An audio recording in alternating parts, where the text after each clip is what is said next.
Howdy,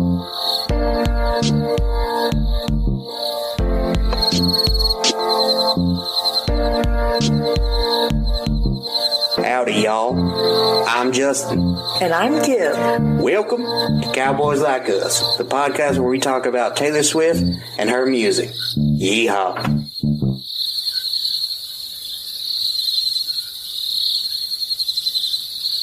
Hello.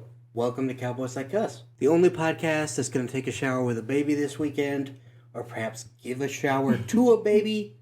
I don't know how to do plumbing, so I'm a little concerned about that as a possibility. Or maybe we stand in a shower and people rain babies down upon us that they throw from the balcony. Mm-hmm. So it's a shower of babies. Mm-hmm. What I'm saying is I have not been to a baby shower, so I'm fucking scared. You should be. Yeah. Should be scared.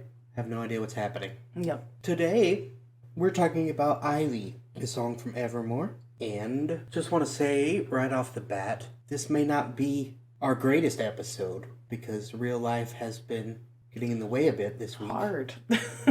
So we're going to gut this thing out and do our best, but it may not be the peak. We'll see. We're here, though. That's right. Let's just get right into news, shall we?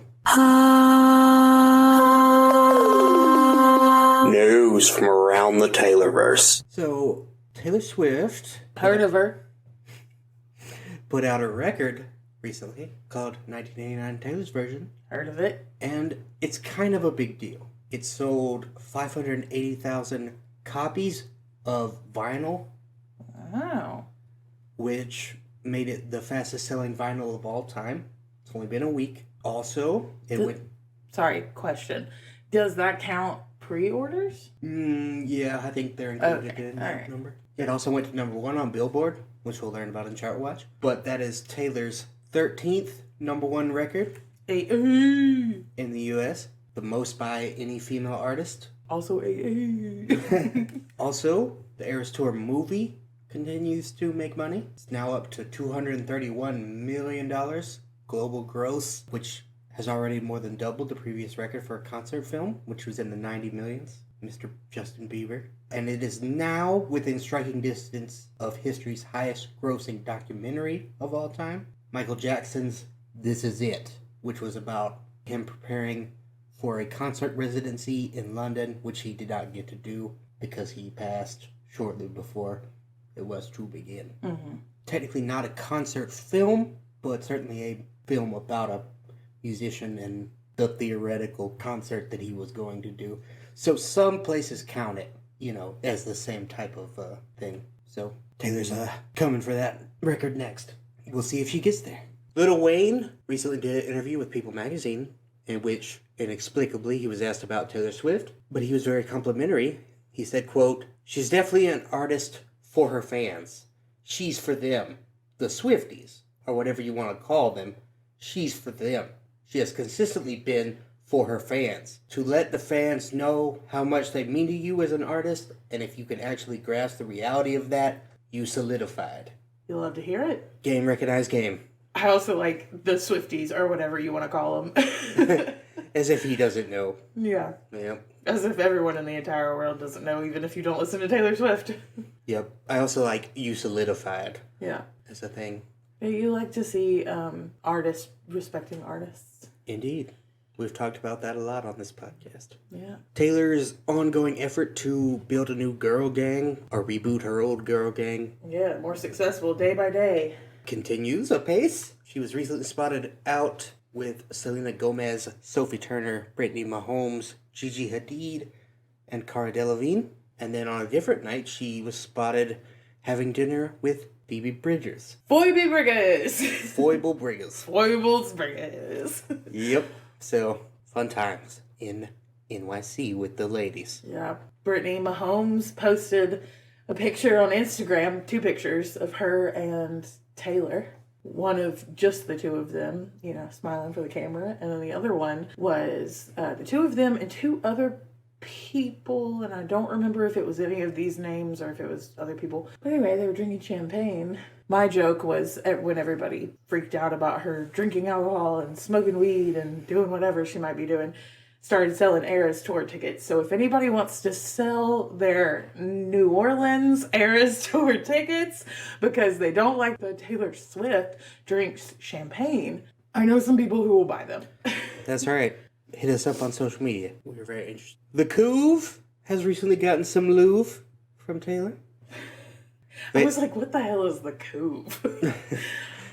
I used this joke in the group chat the other day. Yeah, it took me a minute too then, and it still took me a minute now. Vancouver, British Columbia, Canada, aka the West Coast, got some Eras Tour dates announced recently. So, not just Toronto anymore. Canadian Swifties rejoice. Hell yeah. Also, a good week for a man named Brian West. We talked on this podcast about USA Today's desire to hire a dedicated Taylor Swift reporter, and they have done. It's Brian's job now. He's going to start putting out content any day now. So maybe we'll talk about some of his articles. I can't believe they didn't decide to make this a position like at the beginning of the Eras Tour. We had to get all the way through the US leg, the first US leg. Yeah, I don't know. Maybe they didn't know how big it would be. Maybe. I don't know that anyone really did. Yeah. But yeah, good to see it. Good for you, Brian. Hope you write some good stuff. There is a rivalry game in college football between the University of Oklahoma Sooners and the Oklahoma State Cowboys. It's called Bedlam, and it took place this past Saturday. It's set to be the final meeting for a long time due to the fact that Oklahoma is coming to the Southeastern Conference next year. Oklahoma State will still be in the Big 12, so scheduling difficulties. But Oklahoma State got the big upset victory at home. Cowboys fans rushed the field, and the PA then played "We Are Never Ever Getting Back Together" as everyone celebrated. That's good. Yep, you love to see sports trolling with Taylor Swift. If Alabama and Auburn ever had a final Iron Bowl, I would hope that they would play that too. That'd be really funny. Play "Is It Over Now," you cowards. Make it sexy. Yeah. Speaking of football, let's talk about the elephant in the room, the Tayvis update. Taylor, as expected, did not go to the Chiefs versus Dolphins game in Germany, though she did allegedly host a watch party for the game. Brittany Mahomes is presumed to have been there. Maybe that's where they were drinking champagne. Perhaps. Travis did not do much in the game. He caught just 3 passes for 14 yards. No scores. Maybe the further he is from Taylor, the weaker his powers become. I believe it. But the Chiefs won, so still a good day for Taylor and everyone. However, an anonymous source has told Entertainment Tonight that Travis is going to go with Taylor to Argentina for her Buenos Aires shows. This would coincide with the Chiefs' bye week, in which they do not have a game.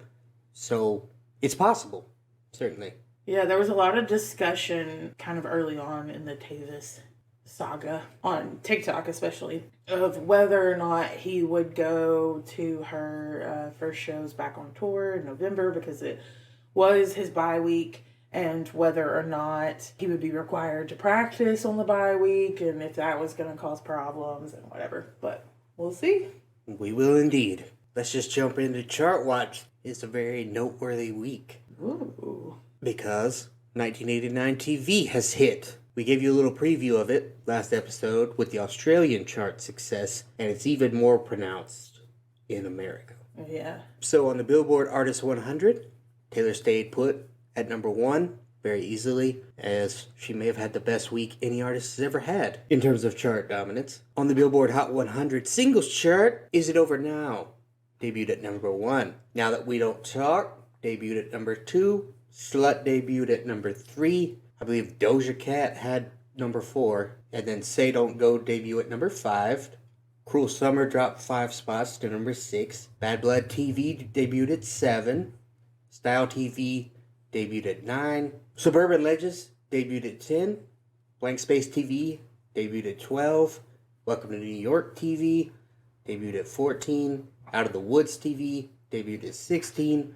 Why does Dreams TV re-enter the chart at 19? All you had to do was Stay TV, debuted at number 20. Shake It Off TV, debuted at number 28. New Romantics TV, debuted at 29. Clean TV, debuted at number 30. I Wish You Would TV, debuted at number 31. I Know Places TV, debuted at number 36. Wonderland TV, debuted at 39. How You Get the Girl TV, debuted at number 40. This Love, Taylor's version, re-entered the chart at 42. You Are in Love TV, debuted at 43. And the only bad news, Karma with Ice Spice finally dropped out. Which has had its moment for the longest time. Now, really impressive that, like, the entire album is above 50. Yep. And that the entire vault is within the top 10. Indeed. That's wild. That's how strong this vault is. 4 out of the top 5 belongs to Taylor. 8 of the top 10. Basically just, dominated the singles chart. Is this us all collectively agreeing that You Are in Love is, like, the weakest song on 1989? No. Justin does not agree. Suburban Legends is weaker. Do not at me. Then You Are in Love? You Are in Love is a quality song. And I will die on that hill. Okay. All right. We can debate it when we get there. Indeed. But for now, let's move on to the Billboard Top 200 Albums chart, where Taylor had a good week there as well. 1989 TV debuted at number 1. Midnights dropped 1 spot to number 7. Lover dropped 1 spot to number 8. Folklore dropped 2 to number 14. Speak Now TV rose 1 spot to 19. Red TV went up 2 spots to 23. Reputation down 3 spots to 24. Evermore down 1 spot to 27. 1989 The Stolen Version dropped 14 spots to number 29. And Fearless TV dropped 1 spot to 47. Nice. Debut still not there. Justice for debut. No, don't listen to the Stolen Version. I'm okay with that. Okay. Well, in that case, get 1989 Stolen Version off the chart. Yeah, that's the key is next. It took a noticeable drop, so that's good. Yeah. In process. This is where we would normally go to the clown corner. Kimberly does not have one due to the aforementioned real life intrusions of this week. Yeah, real world problems. I don't have a clown corner. Also, first world problems. I don't have a clown corner. If that's our biggest issue, then I think we're doing pretty good. It also has to do with the fact that I wasn't really thinking about the fact that we do have a baby shower this weekend, so we are recording this early. So I kind of expected to have some stuff to talk about with tour starting back up this weekend. But if we record early, I sure can't talk about that. Well, maybe next week. Hopefully next week we'll have a good, thick episode because we'll have so much to talk about. Indeed. But for now, let's move on to Song Facts. Song Facts! I didn't do Chart Watch. So. Ivy was originally released on Evermore in December of 2020. It was written by Taylor Swift, Aaron Dessner, and Jack Antonoff. And it was produced by Aaron Dessner. Chart info, Ivy reached number 61 on the Hot 100. What has Taylor said about this song? Taylor said that it's a part of, quote, the unhappily ever after anthology of marriages gone bad that includes infidelity, ambivalent toleration, and even murder. Bum, bum, bum. So, yes, Ivy tolerated and nobody do crime. Interesting. Yep, the Evermore Holy Trinity. Unholy Trinity, I guess. There's an Evermore Unholy Trinity and then a Folklore Holy Trinity. Perfectly balanced as all things should be. Again. I mean, they don't line up with what I'm going to compare it to later, but right. It's funny the parallels. Critical reception. Clash didn't like it. They said, quote, one of Evermore's only skippable tracks, overloaded with metaphors. NME liked the metaphors and said, quote, employs rich metaphors. Oh. So, metaphors ain't for everybody. Pitchfork called it a stunner. Insider called it profoundly listenable and delightfully cryptic. So warm and intimate that it feels alive. According to Tyler's Tea Time, if someone claimed Ivy was Taylor Swift's best song ever, I wouldn't argue with them. It's ethereal, emotional, sonically vibrant, and lyrically vivid. Slate called it overrun with metaphors, but mostly in an enticing, thematically fitting way, full of good Swifty and dark fairy tale grist.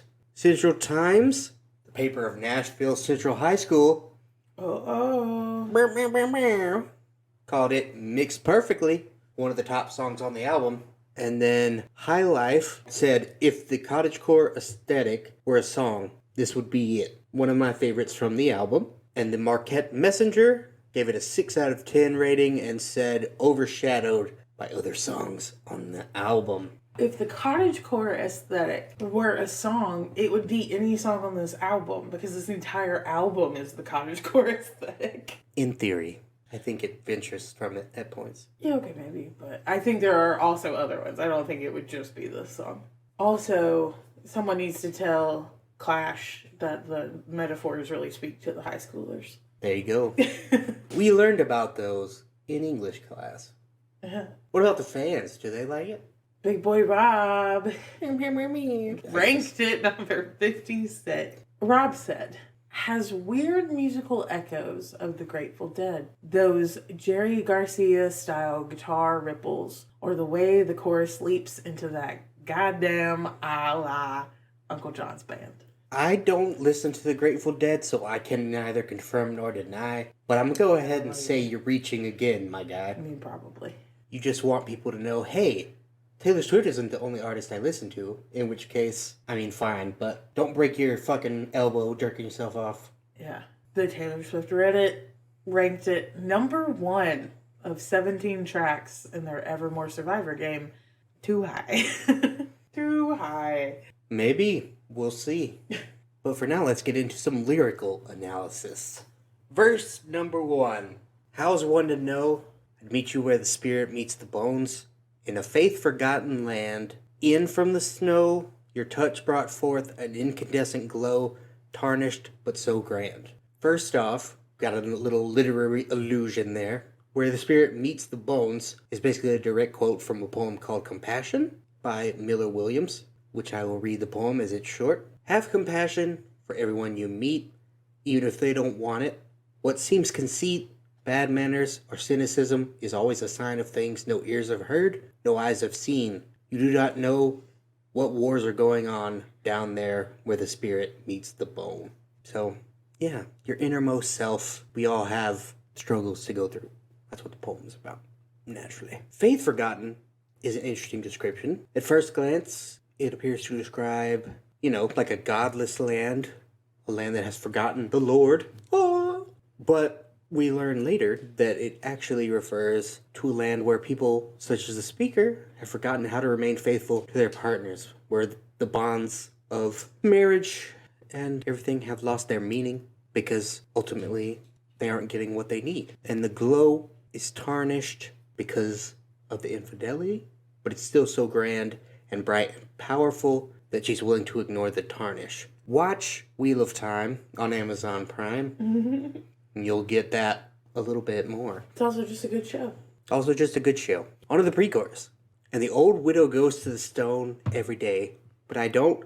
I just sit here and wait, grieving for the living. So the widow visits her husband's grave to grieve. She misses him, naturally. But the speaker doesn't need to go to the cemetery to grieve, because the love she had for her husband is dead or never existed. But the man and the marriage are still very real and alive. She grieves for herself, for her husband, who she cannot love as perhaps he deserves, and for her affair partner, who she cannot love openly as perhaps he deserves or she deserves. Madeline is gonna venture that it's a she later. And just the situation in general, it's a triangle, and everybody's in a bad spot, worthy of some grief. The chorus: oh goddamn, my pain fits in the palm of your freezing hand, taking mine, but it's been promised to another. Oh, I can't stop you putting roots in my dreamland. My house is stone, your ivy grows, and now I'm covered in you. The affection for her affair partner is persistent, yet slow growing, much like ivy or kudzu, creeping along a lattice until it covers the whole thing. She can't get them out of her head. Her hand is promised to her husband. That's kind of literally in the ceremony. Mm-hmm. Why is her lover's hand freezing? Is it nerves? Is it the fact that estrogen makes your hands cold? That's what Madeline is going to argue in the grotto. But for now, we'll leave it there. Verse number 2. I wish to know the fatal flaw that makes you long to be magnificently cursed. He's in the room. Your opal eyes are all I wish to see. He wants what's only yours. So, speaker can't understand why the affair partner would want to be involved with her in this relationship that is always going to be secret. She could never openly love them. All the partner can ever really be then is a distraction, a secret. Don't they deserve more? But in a way, he already has more than the husband because he has the speaker's desire and the speaker's love, and presumably that's why he wants to be magnificently cursed, because that is worth the secrecy. Verse 3. Clover blooms in the fields, spring breaks loose, the time is near. What would he do if he found us out? Crescent moon, coast is clear, spring breaks loose, but so does fear. He's gonna burn this house to the ground. How's one to know? I'd live and die for moments that we stole on begged and borrowed time. So tell me to run, or dare to sit and watch what will become, drink my husband's wine. So the act of engaging in this affair will change them both. There are some doors that you can't close, some choices you cannot unmake. But the speaker is potentially prepared to take the risk because it's worth whatever comes. The option is to run away or to sit and watch what will become. I like the drink my husband's wine line. It's funny. It's a good one, yep. Onto the bridge. So yeah, it's a fire. It's a goddamn blaze in the dark, and you started it. You started it. So yeah, it's a war. It's the goddamn fight of my life, and you started it. You started it. What is the speaker to do? She's at war with herself. Her desire to be a good wife/partner is at war with her desire to pursue the feelings that the affair partner makes her feel that her husband can't evoke in her. And she's very adamant, saying it 1, 2, 3, 4 times, that the affair partner started it. And I think that is a sort of unwillingness to accept her part in it. Mm-hmm. Take responsibility. Yeah, she can't quite square the circle of who she perceives herself to be versus the person she currently is. Mm-hmm. The part she played in the whole thing. Yeah, so he removes herself from it and makes herself passive. Man, Taylor Swift can write a goddamn bridge. You know what I mean? Yep. Why is she so good at bridges? That's right. They ought to call her the architect, because she can build a bridge. Hell! Civic engineer? I don't know. Somebody builds them motherfuckers. Yeah, I think technically it would be a civic engineer. Yeah. Alright, that was it for lyrics on my end. And now we will hear from Madeline the Pod Gremlin as we go to their gay grotto. It gets gay in the grotto. Hey, Pod Gremlin Maybe here with the Gremlin's Gay Grotto. I, like so many queers, adore this song. The vibe is sapphic in the best way, so let's break it down. Shortly after Evermore came out in 2020, fans began speculating that at least one of the songs was directly about Emily Dickinson. Now, the idea is that Ivy is about Emily Dickinson's alleged affair with her sister-in-law, Sue Gilbert. Now, this sapphic love affair, this forbidden love, is portrayed in the Apple TV series Dickinson. I have not watched it myself. I do not have Apple TV, but I can tell you the gays online absolutely adore it. The show directly features the song Ivy in Season 3, Episode 9. It plays over the ending credits after a spicy scene between Emily and Sue. Also, more fuel to the fire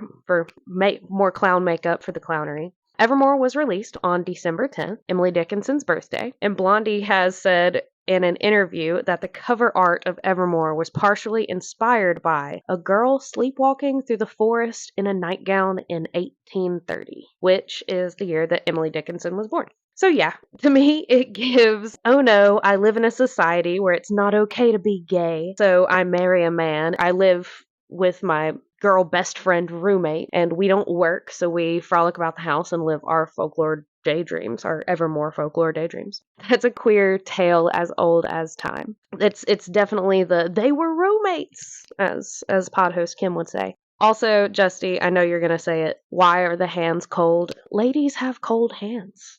Come on, my guy. But yeah, Pod Gremlin Maybe's rating 10 out of 10. It's excellent. The storytelling and metaphors are perfect. The music is beautiful. I have no notes. I am a cottagecore, English minor, ass, bleeding heart motherfucker. It's written to fuckers like me. I like to sing it to my husband, whose name is Payne, and imply that he is a tiny little nugget that I can carry around in my cold ass hands. And he also enjoys wine, so he'll be like, oh no, my wine. When T Swift played it as a surprise song, I lost my shit and sang loudly in the living room while I was watching a live stream. It was a fun time. Let's move on to our thoughts. Kimberly, what are your thoughts?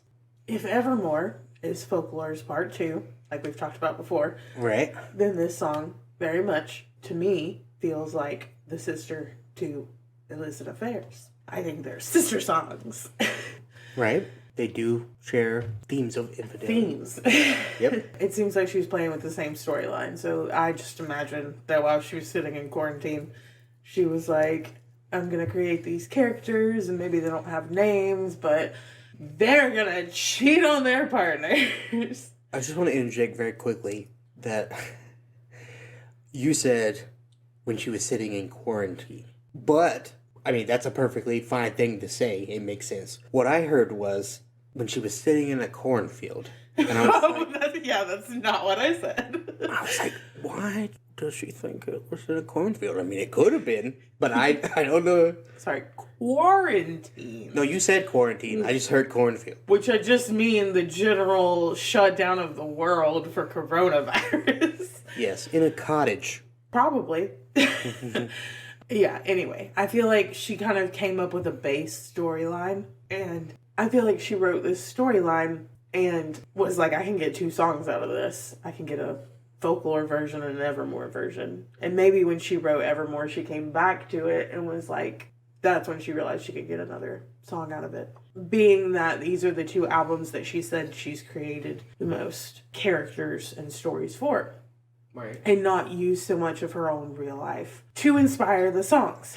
But I'm sure inspiration was there from real world experiences. Sure. That's all my thoughts. My thoughts are basically about how it's Illicit Affairs Part 2. Indeed. I like this song. It feels very Evermore to me, which makes sense because it's on Evermore, of course. But I guess I'm vibing with the critical reception who said it's peak cottagecore. I wouldn't have described it that way because I don't really know what cottagecore means, quite frankly, but it does sound like the platonic ideal of what Taylor presented Evermore as it was supposed to be. Like, Ivy feels like that to me. Some of the songs on it do not.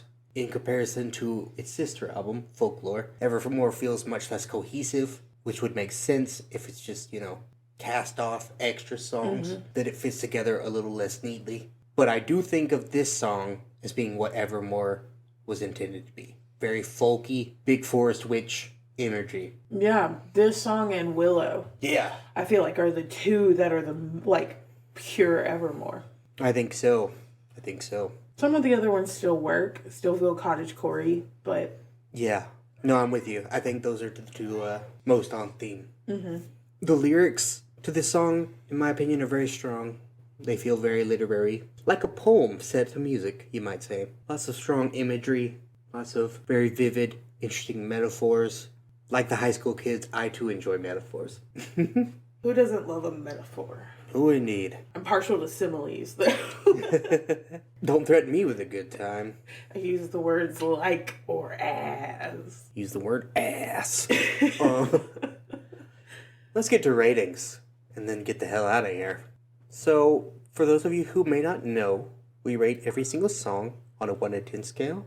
1 is very bad, 10 is very good, 5 is very middling. Kimberly, what rating do you give? I'm gonna give it a 6. I like it. It's a good song. I enjoy Taylor letting her sailor's mouth loose. Yep. I love a song where I get to just scream curse words. Love a good swear. Hell yeah. It's fun to sing along to. I personally cannot relate to the affair front, but whatever. I can still enjoy the song. Sure. For me, I'm going to give it an 8 I am also vehemently, religiously, although not literally because I'm not religious, anti-adultery. Don't like it. I've been cheated on before, not by Kimberly, but by a previous partner who may have... I'm over here like, I cannot relate to the affair part. And then you're like, my wife has cheated on me. No, I was cheated on by a previous partner who may or may not have stolen a muffin tin from me. Yes. And it hurt. And so I would never want to cause anyone to hurt as I was hurt. So I don't like it. But fiction and real life are different things. And I do think this song is primarily fiction. And I think a good song is a good song. And to me, this is a very good song. So I'm going to give it an 8. Cool. If you would like to tell us how you rate Ivy, you can do that in the poll, which will be on Spotify in the description of this episode, or on our social medias.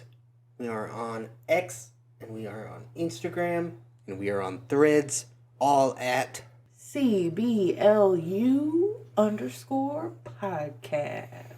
That's right. Go there, follow us. The Gremlin is always posting fun things. You don't want to miss it. What song are we talking about next week? Another Evermore song. Let's Tolerate It. Not only that, but part of Taylor's anthology of bad marriages. Yeah. Yep. Didn't plan it. Just happened that way. So Maybe we should throw the other one on right behind it. maybe. We'll think about that. That means we have to do Nobody to Cry. Sometimes you just gotta bite the bullet and I know. get on with it.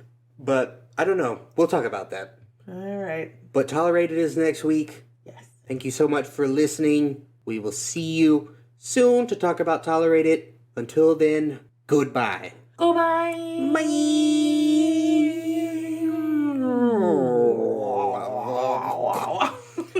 Thank you for listening to Cowboys Like Us. Follow us on Instagram, Threads, and X at CBLU_podcast. Email us directly at cowboyslikeUspodcast@gmail.com. New episodes every Monday on Spotify or wherever you get your podcasts. Y'all come back now, you hear?